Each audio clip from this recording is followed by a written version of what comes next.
السنة دي كراميلا كانت شاطرة قوي في المدرسة. بابا وماما كانوا مبسوطين منها قوي، وعشان كده اتفقوا معاها انهم هيروحوا البحر كلهم. كراميلا فرحت قوي وبدأت تحضر شنطتها وحاجاتها اللي هتلعب بيها في البحر. أخدت المايو والعوامة ونضارة وبرنيطة البحر.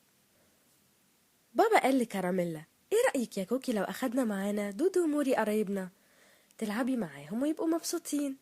كراميلا فرحت قوي وقالت لباباها: شكرا يا بابا عشان انت بتحبني وعايزني ابقى مبسوطة. كراميلا ركبت العربية مع بابا وماما ودودو وموري، وفي الطريق كانوا مبسوطين وعمالين يهزروا ويضحكوا ويغنوا مع بعض. أول ما وصلوا البحر، كراميلا لبست المايو وحطت كريم الشمس ونفخت العوامة ونزلت مع صحابها المية. بس كراميلا كانت خايفة شوية من المية. بابا قال لها: ما تخافيش يا كوكي، المية دي جميلة قوي وانتي شطورة وشجاعة وهتعرفي تعومي كويس، بس أهم حاجة تلبسي العوامة كويس قوي وما تبعديش عني واحنا في البحر. كراميلا سمعت كلام بابا ولبست عوامتها كويس وعرفت تعوم، فبقت مبسوطة قوي. كراميلا وصحابها قعدوا يهزروا ويلعبوا مع بعض بالمية طول الوقت. كراميلا طلعت من المية جعانة، فطلبت من مامتها انها تاكل ايس كريم. مامتها قالت لها: بس نتغدى الأول. كراميلا اتغدت وأكلت أكلها كله، فبعد ما خلصت مامتها جابت لها الآيس كريم اللي هي قالت لها عليه. كراميلا سألت مامتها: فين صندوق الزبالة يا ماما عشان عايزة أرمي الورقة؟ ماما شاورت لها على مكان الصندوق، فكراميلا راحت ورمت الورقة عشان هي بنوتة نظيفة وبتحب تسيب المكان نظيف زي ما ماما عودتها. دودو كان قاعد بيلعب على الرملة، نادى على كوكي وقال لها: ايه رأيك يا كوكي تيجي تلعبي معايا ونعمل قصر بالرملة؟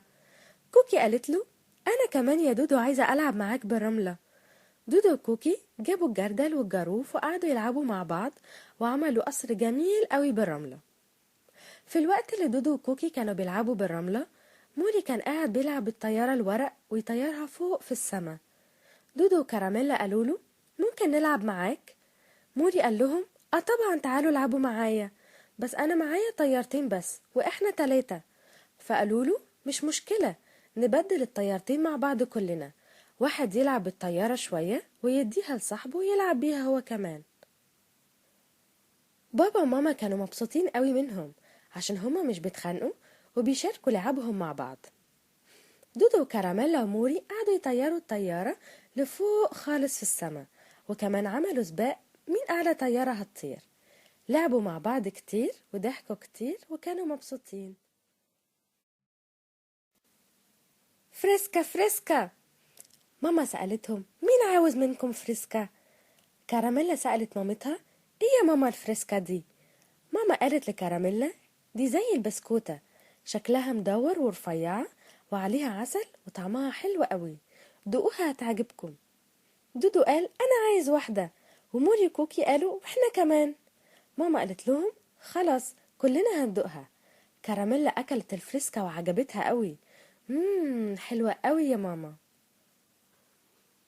كراميلا لقت بابا قاعد على الرملة وباصص على البحر والسما. قعدت جنبه وقالت له: انت بتتفرج على ايه يا بابا؟